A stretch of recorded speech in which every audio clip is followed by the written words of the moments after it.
কথা নয়, আপনি যাকে পেয়েছেন তাকে জীবনের শেষ পর্যন্ত কাছে পাওয়াটাই বড় কথা। সব ক্ষেত্রে অতীত ভুলে যাওয়া ঠিক নয়, কিছু ক্ষেত্রে অতীতকে মনে রাখাও জরুরি। অতীতকে শ্রদ্ধা করা জরুরি।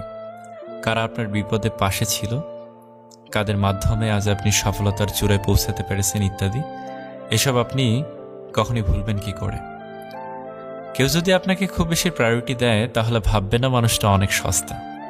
আপনার কপালটা অনেক ভালো, কারণ পৃথিবীতে এত মানুষ থাকতে সে আপনাকেই প্রায়োরিটি দেয়, আপনাকেই সবসময় বুঝতে চেষ্টা করে। আপনার কাছে এই অতিরিক্ত প্রায়োরিটিটা অনেক সময় বিরক্তির কারণ মনে হতে পারে। একটাবার ভেবে দেখুন, যে মানুষটার কাছে আপনি এতটাই স্পেশাল যে তার সবটা জুড়ে শুধু আপনি আপনি আর আপনিই আছেন, তাকে অবহেলা করাটা কি ঠিক?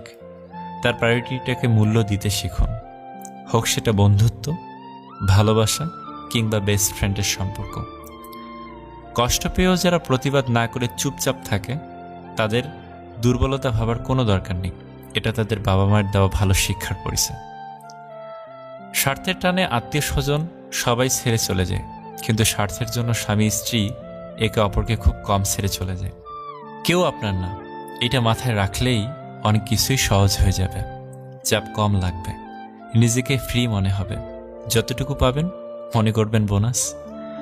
কখনো কারো সামনে নিজের সততা ভালো হওয়ার কথা বলতে যাবেন না, কেননা আপনার প্রতি যার বিশ্বাস আছে তার কাছে তেমনটির প্রয়োজনই নেই, আর যার আপনার প্রতি বিশ্বাস নেই সে কখনোই এটা বিশ্বাস করবে না। নিষ্পাপ হয়ে এসেছিলাম, পাপী হয়ে যাব, ভাবিনি এই পৃথিবীতে এত কষ্ট পাব। বন্ধু বলো বান্ধবী বলো, কেউই আপন নয়, ক্ষণিকের এই পৃথিবীতে সবই অভিনয়। সবাইকে নিজের মতো ভাবতে যেও না, প্রতি মুহূর্তে ঠকে যাবে।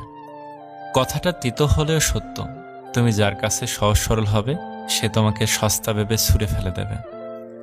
ধনুক থেকে বেরোনো তীর আর মানুষের মুখ থেকে বেরোনো শব্দ একবার বের হলে আর ফেরানো যায় না। অপরিচিত মানুষ কখনো ঠকায় না, ঠকায় তো কাছের মানুষগুলো।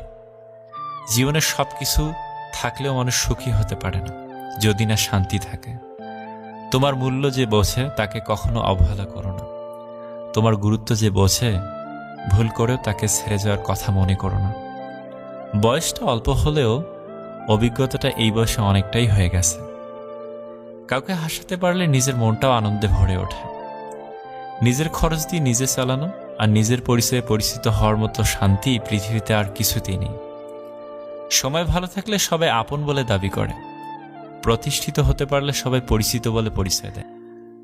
সময় সবাইকে সবকিছুর উত্তর দিয়ে দেয়। সত্য কথা মুখের ওপর বলার মতো সাহস সব মানুষের থাকে না, যাদের থাকে তাদের বেশিরভাগ মানুষই সহ্য করতে পারে না। জোর করে কোনো কিছুই পাওয়া যায় না, ভাগ্যে থাকলে কেউ কেড়ে নিতে পারে না। হাজার দুঃখ, অনেকটা বাধা, কিছু সমালোচনা, বেশ কিছু পিছুটান থাকবেই। শুধু নিজের লক্ষ্যটা স্থির রাখুন, সফলতা কেউ আটকাতে পারবে না। 3টি জিনিস জীবন থেকে একবার হারিয়ে গেলে আর ফিরে পাওয়া যায় না। নাম্বার 1 আত্মসম্মান, নাম্বার 2 বন্ধুত্ব, নাম্বার 3 ভালোবাসা। যারা কম কথা বলে তারাই তাদের পছন্দের মানুষের সাথে বেশি কথা বলে। আজকে যারা করছে ছোট, ফেলছে তোমায় ছুঁড়ে, ভরসা রাখো নিজের প্রতি, আসবে সময় ফিরে। একমাত্র আপনি যখন নিজেকে প্রতিষ্ঠিত করতে পারবেন তখনই আপনাকে সবাই প্রিয়জন হিসেবে পরিচয় দেবে, তার আগে নয়। কাউকে যদি তোমার ভালো না লাগে তবে গোপন না রেখে অভিনয় না করে তাকে বলে দিও, কারণ তোমার অভিনয় শুধু তার বিশ্বাস নয়, পুরো জীবনটাই নষ্ট করে দিতে পারে। মনের মধ্যে অশান্তি থাকলে দুনিয়ার সবকিছুই বিরক্ত লাগে। কাউকে জীবন থেকে সরিয়ে দেওয়ার প্রথম লক্ষণ কথা না বলা। কাউকে জীবন থেকে সরিয়ে দেওয়ার দ্বিতীয় লক্ষণ ব্যস্ত আছি, পরে কথা বলছি। এরপরে অজুহাতের শেষ থাকে না। ভিডিওটি ভালো লাগলে প্লিজ আমাদের চ্যানেলটি সাবস্ক্রাইব করবেন এবং একটা লাইক করতে পারেন, কারণ আপনাদের একটা লাইক আমাদের পরবর্তী ভিডিও বানাতে উৎসাহ যোগায়। ভালো থাকবেন, সুস্থ থাকবেন, আল্লাহ হাফেজ। বড় কথা নয়, আপনি যাকে পেয়েছেন তাকে জীবনের শেষ পর্যন্ত কাছে পাওয়াটাই বড় কথা। সব ক্ষেত্রে অতীত ভুলে যাওয়া ঠিক নয়, কিছু ক্ষেত্রে অতীতকে মনে রাখাও জরুরি। অতীতকে শ্রদ্ধা করা জরুরি। কারা আপনার বিপদে পাশে ছিল, কাদের মাধ্যমে আজ আপনি সফলতার চূড়ায় পৌঁছাতে পেরেছেন ইত্যাদি, এসব আপনি কখনই ভুলবেন কি করে? কেউ যদি আপনাকে খুব বেশি প্রায়োরিটি দেয় তাহলে ভাববে না মানুষটা অনেক সস্তা।